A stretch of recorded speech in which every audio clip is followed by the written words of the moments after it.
Please welcome John Barrows.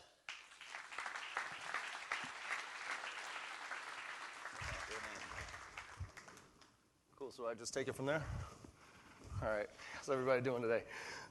So I am fired up to be sitting here. I'm going to be moderating this panel with four of, first of all, my favorite people. I've worked with each one of these, so I'd like to bring them all up here if you guys don't mind. Ralph, Bill, everybody else. Ralph Basari, he actually is the VP of Operations at Achievers in San Fran and runs the sales development and sales operation. We got Bill Binch, has actually been with Marketo for a while and has helped lead their organization and runs all of the, he's got positions at different places, but also, let's see, sales organization, key architecture of companies' rapid sales growth. What are you running right now? The SMB side of the house, right? Yes. All right, fantastic. Then we got Lesley, SVP and GM of Commercial Sales at Box. She's been doing some awesome stuff over there. And Andrea, who is building high-performance sales teams at Inside View and leads the mid-market enterprise sales team. So each one of these people I've actually worked with personally, worked with their teams, and know that they are pretty much on the forefront of where sales is going these days. And so today, the panel discussion is really going to be focused on what's happening in sales, top of the funnel stuff, trying to get people to, tips and ideas and things that they can do. And so I wanted to start off really first by asking everybody in the room here, how many people in here work for companies under 100 employees? All right, cool. How many are in some sort of sales or just leadership position here? How about individual contributors? All right, so a decent mix of people, but we're going to try to make this as relevant as possible to everybody here. And so as we go through this, I think we're going to save some time for questions at the end, but I'm going to just kind of try to be as dynamic as possible here. And what I want to start with is talking about kind of the evolution of sales. And Max hit on it. He said this is a really exciting time to be in sales right now. I also think it's a very dangerous time to be in sales right now. Actually, if you're following Jamie, I actually haven't met you in person, but how's it going, man? So if you're not following Sales for Life, I'm not plugging, but he's got a great blog, and he talks about social selling, and he put a post out there recently about how Forrester, right, is saying that 22% of the sales process is going to disappear by the time, is going to be fully automated by, 2020 it said? Right? And how a vast majority of us in sales are going to be replaced through technology. Right? So because marketing automation and all that stuff is coming upstream so fast, and consumers are having far more access to information than they ever had before in their lives. And so the value of a sales rep is really starting to get squeezed there, and especially at the top of the funnel, right? Because we still have all this marketing lead generation, but we still have SDRs, we still have BDRs. So the question is how do we add that value at that top and then all the way through? So with that, I'm actually going to start with Bill, because I don't think there's a better person to ask about this based on what Bill's been doing over the years here with Marketo, and to talk about the evolution of sales and marketing, right? Because in just a brief, I think sales has kind of evolved slightly over the years with new methodologies, whatever, but nothing's really changed the game until about 4 or 5 years ago when technology just came in and just shattered everything. And Bill's been with Marketo for how many years now? 7 years. 7 years, and seen marketing automation and the impact that it has had on the top of the funnel. So I guess my big question to you, Bill, here is you still have SDRs and still have BDRs, right? You still are doing outbound, even though your product does an amazing job of driving inbound. So talk to us about what you've seen over the past 5 or 6 years and how the intersection between sales and marketing have changed and where it's going. I'll step back, John, even farther than 5 or 6 years, and I'll go back probably 20 or 30 years, where you have the quintessential VP of sales going into an organization to get a new job. Mm-hmm. And that person's meeting with the CEO, and that CEO is asking them a bunch of questions about their background. And then when it comes time to ask questions back, that VP of sales is probably asking some questions of, how many reps do I have? What's the quota per rep? What's the average sale price? What's the direct to indirect split? Questions like that. And what we saw was technologies like Siebel and then Salesforce came in and started changing that conversation to where the head of sales, the next generation, would come in and ask all those same questions, but they would also walk in and ask some more nuanced questions around what's the selling methodology that we use? Obviously, what's the selling system to bring all of the salespeople together to be able to talk the same language? What's the SFA system? And that probably takes us back 15, 20 years from now. And then brings us up to a new stage, which you referenced there about 5, 10 years ago, which is even a farther step forward of sales and marketing really commingling and working together. And that all of a sudden adds a new set of questions that that VP of sales is now asking that CEO, which is, tell me what the marketing sourced lead percentage is versus the sales sourced or the channel sourced type of things. Tell me what percentage of our spend is spent on sales and marketing combined. They're now speaking a different language as opposed to the old school salesperson that just says, I'm gonna go handle this all by ourselves and go find a way to make that number and eat what you kill type of mentality. Now I have to partner out there in the business, and that partner is my marketing organization. Yeah. And that partnership is, because typically like sales and marketing, right? Sales is over here. Sales on the 3rd floor, marketing's on the 4th floor. You know, marketing comes up with some cool stuff, gives it to sales, they don't like it, and they say it doesn't work and whatever. And I really want to talk about that integration. And Lesley, we were actually having a conversation about the challenges of integrating sales and marketing and putting structure in place early. And based on the fact that there's a lot of companies in here under 100 employees, a lot of learning lessons along the way over at Box to say, absolutely. You know, where, and just to fill you in, we were having a conversation of, you know, as we grow as organizations, a lot of companies kind of grow despite themselves and then all of a sudden realize, ooh, in order to scale, I got to put some structure in place here. So talk to us about some of the learning lessons of integrating the sales and marketing side of the house with Box that have kind of paid it forward as you are today. Yeah, I think very good point. In the beginning, you're getting so much demand that you're just reacting. Yep. And we talked a little bit about, we used to have this round robin approach to sales. How many of you guys have that where you don't have territories, you have round robins, right? Yeah, so that doesn't work for very long. So one of the things we had to do is figure out what was the strategy going to be as it relates to territories. And to what Bill said, one of the other things we had to think about is when that demand stopped coming at such a rapid rate, how do we commingle, or how do we actually capture the shared part of the sales cycle? And I say shared because it has now gone, whether sales owns it or marketing owns it. One of the things you have to do is you have to start managing what people are doing with their day. And one of the things that we were talking about earlier is if you have SDRs or business development reps, the folks who are going outbound, how do you measure their success and what they're doing? In our case, we actually had to put together playbooks to set expectations with the field sales guys.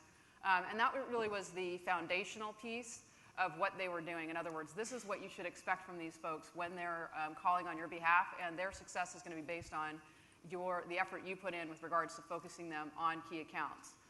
To that end, just to take that one step further, that's evolved into how do we help those folks who are making those calls or responding to those calls be more effective when they're in front of the customer, and not have them doing all the research and trying to pull all this information together. So one of the things that we've done is actually created an account pursuit strategy, which is pulling insights in delivering that information to the folks who need to make calls. And a lot of that comes from our marketing organization, the insights that they provide from what those contacts have been doing in the context of where they're doing it. In other words, is it through our website? Is it with an AE? Is it with our content? So that's sort of kind of the evolution. Before it was a little bit scattershot. Now it's very, very planned and documented.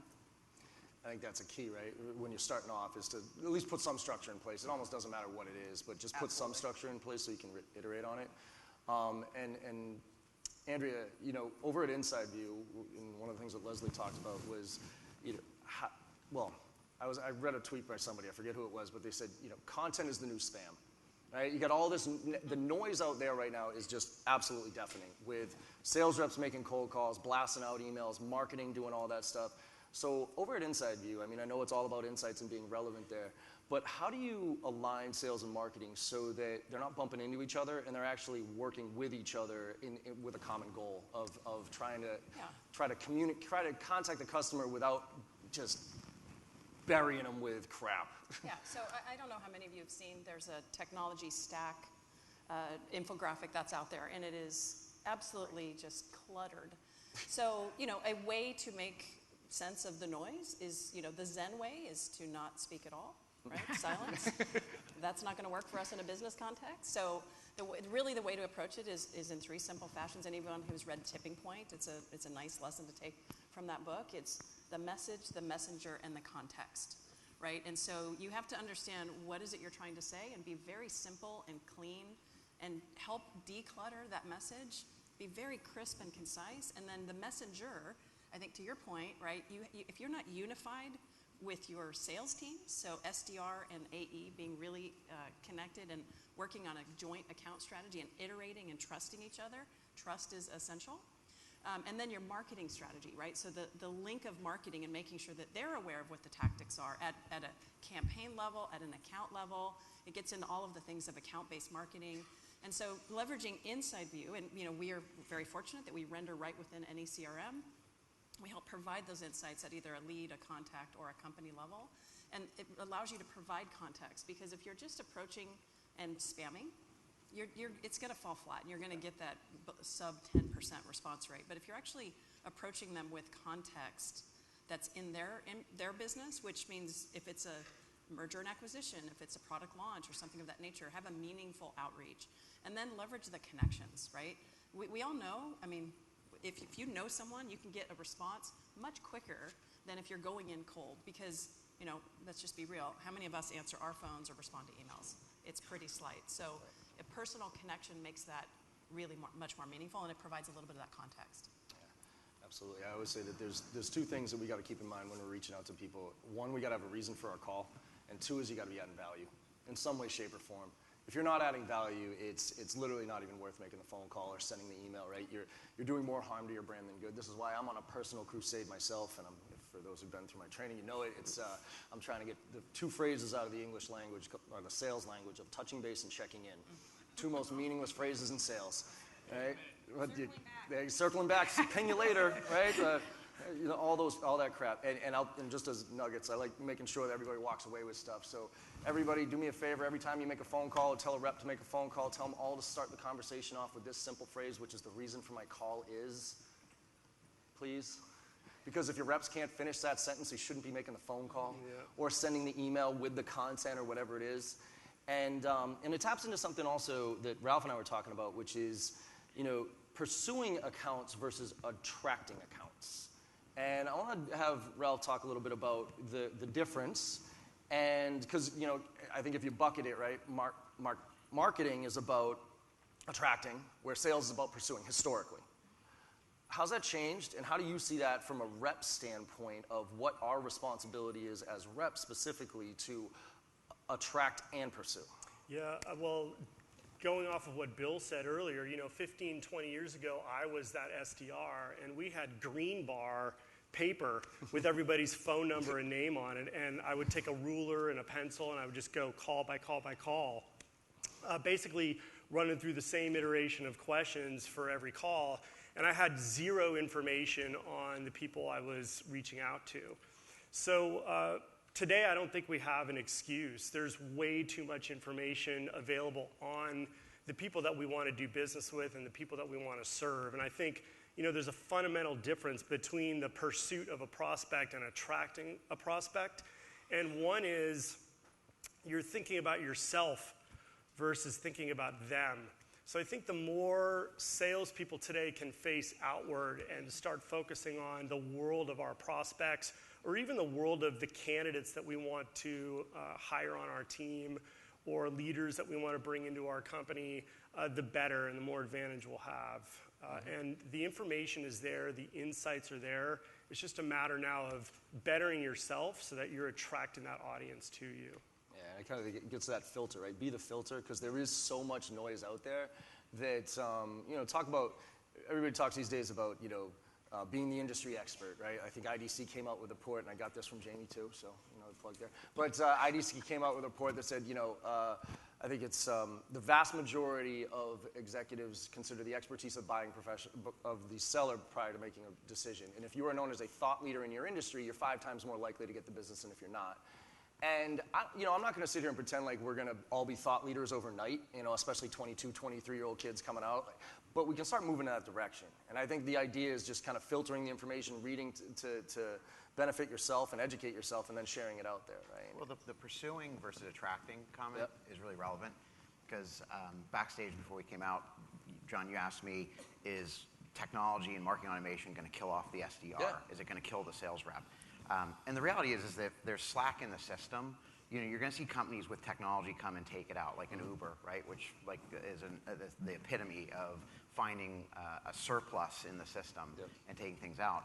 But at the same time, I'd venture a guess that a lot of the folks here are at companies that sell a considered purchase, which means it's not just something like I need a car and I go on my device and I get it, but I actually have to have someone come and understand a little bit about my business flows, understand how I go to market, things like that. And so from that perspective, I think the pursuing versus attracting is a very important topic, because I do think technologies are going to help you attract. We've all read the content that Forrester and everybody puts out there that 60, 70% of the sales cycle is done before the buyer talks to the company. And I think that will continually get, like you said, information is abundant. I think that will continue to become more efficient. But I think there's always that role for that SDR or for that sales rep out there when you have a considered purchase, when you have something that's bought over time and there's a learning process that has to happen. And that's the difference of attracting someone to Uber versus Lyft versus pursuit of, I'm going to go really understand your business and make you feel comfortable that I can solve your issues. And I think there's an interesting pivot to that, because with all the noise that goes on in the market, with noise comes buzz. Yeah. And if you have buzz, then if you can convert that into very specific action, that buzz becomes beneficial to you. So ride the wave of that energy and make it meaningful. And so really hiring the talent and equipping them to actually have those meaningful conversations gets above that noise, but it harnesses the power of the buzz. And I think this was huge for us when you came in and taught our organization. Is the context has to be there, and the relevance has to be there. It has to be relevant to them, where they are in their buying cycle, whether it's informational. And if you're creating, in a lot of cases, if you're pursuing, you're creating a need, right? So the more you know about what happens to them every day, what the workflows are that they're faced with, what the business challenges are, that's where we're going to create an image of who we are that's going to differentiate us from everybody else who's trying to pursue them. And I think what we've been doing is using a lot of technologies to help that happen and to reduce the amount of time that's spent in that research piece. Yeah, let's talk about that a little bit. I mean, because there's a lot of, a lot of times when companies start off, they just get lists and they pile them into Salesforce and whatever, or they're just like, all right, we don't have territories, everybody just go find out. And it's a mess. And I think you were saying that you did some analysis on Box specifically. Yes, I did. What was the percentage of time that reps were taking prior to even making? 20% of a business development rep's time was spent doing the research to get on the phone or to send the email that you taught us to send, which has relevant content and has context for the person you're trying to reach out to, and you're trying to connect them with somebody in your organization. I mean, we had all kinds of things that you taught us that we use every day. And so my job, we have a sales efficiency project that's been going on over the last year to reduce the cost of sales. Surprise, surprise. And it was all oriented around how do we surface the information so that they're not spending so much time trying to pull this all into one place. Yeah. That's what you do, right? And that equated to like $5 million of spend just in the resources we had doing those exercises before they ever got on the phone. And it's really not about how many dials you make these days. It's about the conversation you have. And getting to that conversation was what we were trying to do and spending that time, but we weren't doing it in the most efficient way. So really this year has been all about how do we apply technology, how can we use the data and deliver it through the systems that we have to the person who needs to make the phone call. What's really great about that is those folks then become very creative about the way they're approaching the person they're pursuing because they have so much more to use than they've ever had before. And they're more confident. That's right, absolutely. I mean, if they have confidence, then they're believing in what they're doing. Yes. And without that belief, it becomes really hard, right? Because then you're kind of that used car salesperson, right? Otherwise, I think there's a big risk they're taking, salespeople in general, when, specifically if you're calling into an enterprise-size account and you've got a primary contact you've been trying to reach over the course of time, and that person finally picks up the phone and you have not been researching them, their company, and you have not been leveraging the insights and the triggers that are available, you're screwed. And you're screwed for a good year to year and a half before you get an opportunity to get back in there. Yeah, the worst question is, tell me the 2 to 3 things that are on your priority That's list. brutal. Right? I mean, how many times is that the opening statement from salespeople? I it's literally just got ridiculous. an email from that. Literally last week, I got an email from some kid. He was like, hey, John, I read your blog. Really cool. So tell me about your priorities for 2016. That was it. That was the email. I'm like, oh, sure. Let me tell some random-ass kid. Let me map out my 12 to 24-month plan here with all the stuff, all my strategies and everything. Oh, what do you want to sell me, kid? My response was, really? Really? It's like the stupid, and I used to do this all the time. I used to ask when I was, younger in sales, so tell me about your business. Tell me about your business. So hold on, let me get this straight. I just spent $100,000 on our website. I SEO'd the crap out of it. I got marketing material all over the place to tell the world about my business. That's the first thing you're going to ask me. Come on, the relevance factor. So, Andrew, talk to me a little bit about how obviously the tool does what it does, but how do you coach your reps to be relevant, right? Because you got these sometimes 23, 24, 25-year-old kids calling into senior level executives, which cracks me up about, the challenger sale, right? It's like, talk about the challenger sale. I love the challenger sale, but I'm sorry, at 22 years old, you can't be a challenger. Period. I'm sorry. Don't even try. If you're going to sit there and try to tell me how to do my business at 22 years old when I've been in business for 30 years, you're out of your mind, all right? So how do you coach these reps how to be relevant to these executives when having that conversation? Yeah, so obviously we have to drink our own champagne at Inside View. And a big part of it is making sure that we are promoting the capability to learn about our prospects and our customers, because a big part of our business is actually working with our existing customers and broadening the aperture in which they think of us. And so a big part of that is frankly sales enablement and coaching and leadership. And if you're not recognizing that you have to click down a level with your team to make sure that they're not snapping into old behaviors or getting a little complacent, which does happen when you're selling the same thing for quite a bit of time. You either become that consultant or you become a little lazy. And so a big part of it is that is sales enablement. So, and I want to take that back all the way to sales and marketing, because if you're partnered with sales and marketing, the campaigns that we're running, the activities that we're driving are around a value statement. And it ties it back into the messages that you're trying to leverage, and then using sales enablement to kind of foster the core behaviors and reinforce those behaviors with the tactics that your management team has to be driving. I like it. Yeah. And you can provide the best tool in the world, which is Inside View. But without the management and leadership and support of that, because the technology does the great things that the technology does, and I'm sure our product teams would, beat me over the head, but it's how you implement it and leverage it. With the insights and the connections and the data, you have to reinforce that with behavior.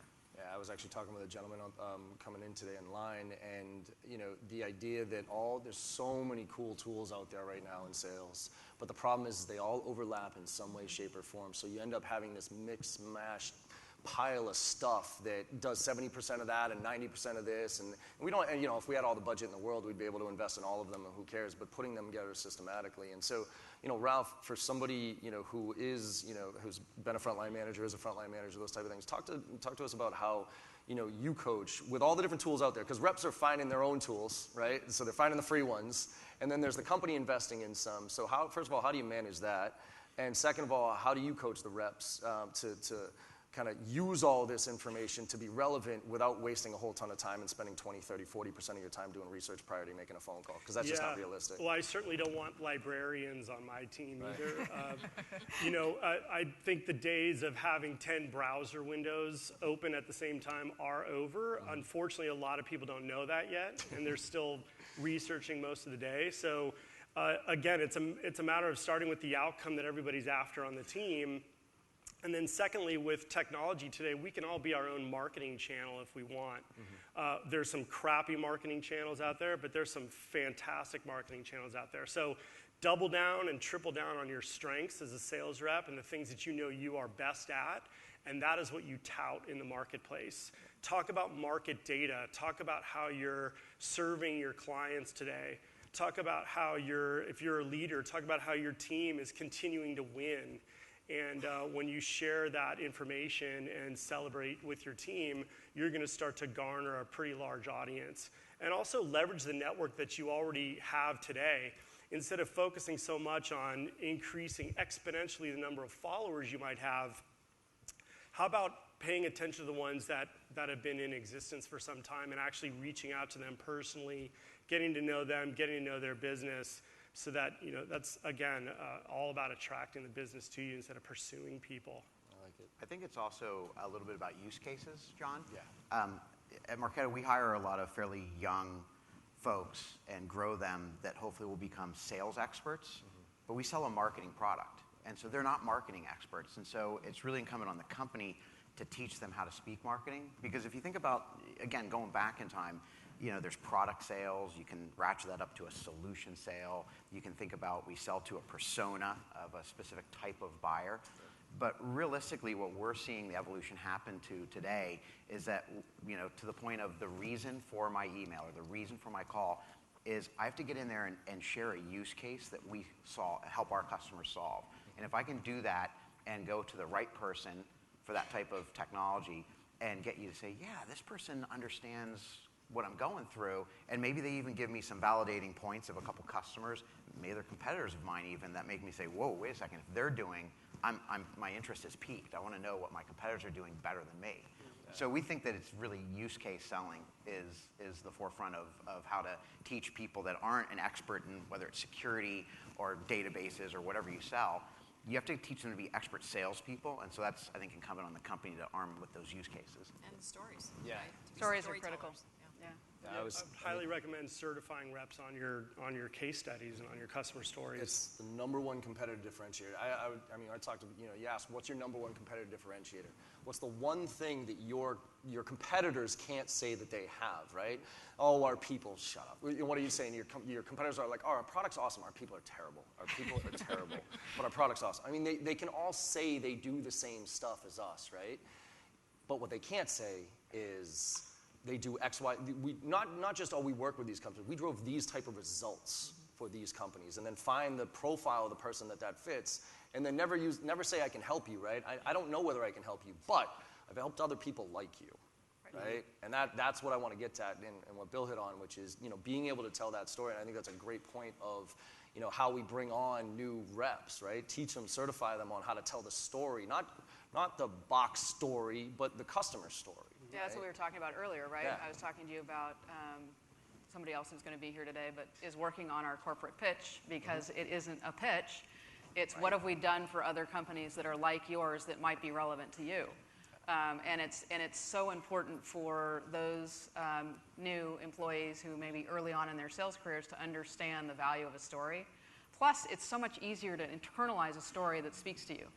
It's what happens in business, right? Versus it's this particular feature or function that's going to make you more productive. It really has to do with how did this change a particular business that's relevant to you, and what kind of benefits did they see from that.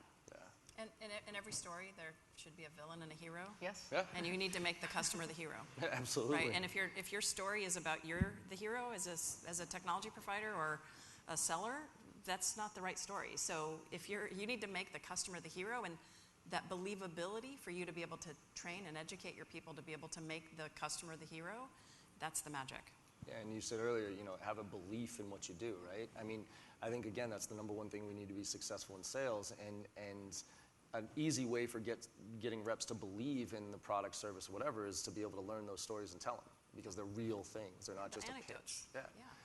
Perfect. So with the time we have left, I do want to dive in a little bit to the measurement and metrics around, that top end of the funnel, and what each one of you kind of hold your teams accountable for. What are some of the key metrics that you look at so that people in here can say, okay, if I want to start moving in that direction, what should I be measuring? What should I be looking at as it relates to inbound, outbound, MQLs, SQLs, those type of things? So I'm going to go back to you, Bill. What do you look for, with all the inbound stuff, and you got the SDR team taking the inbounds, but then you also have outbounds.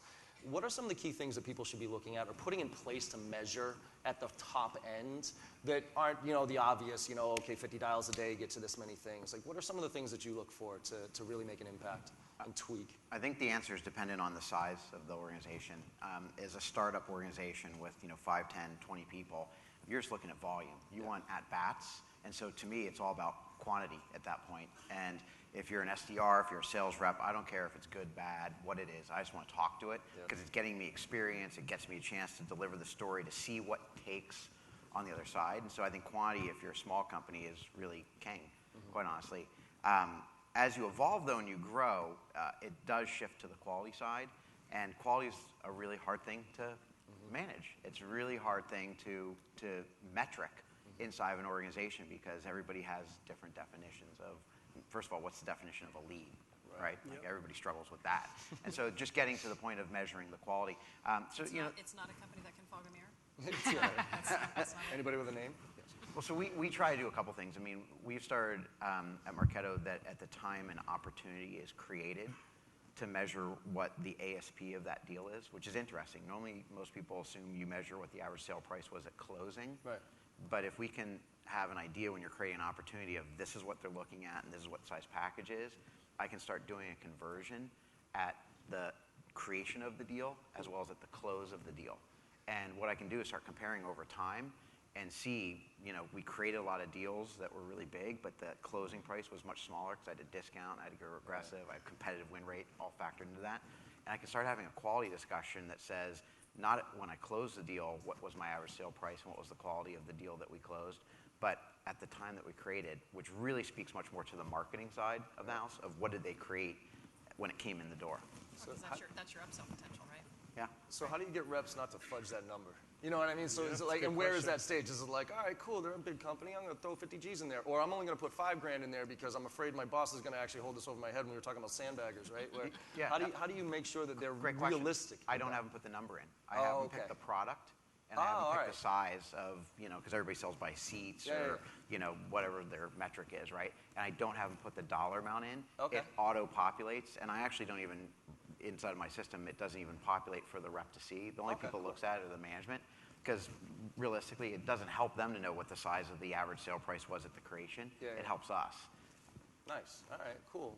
Yeah, I think that actually is a real big point, is it doesn't need to be visible to the sales rep, because the sales rep has their own process that they go through when they forecast an opportunity. And we found actually when we did create it and make it visible to everybody that we had this huge gain in pipeline, and then everybody started to actually manipulate that. So we actually went back to like a $1 pipeline that we actually have the leaders in the lead development teams validate.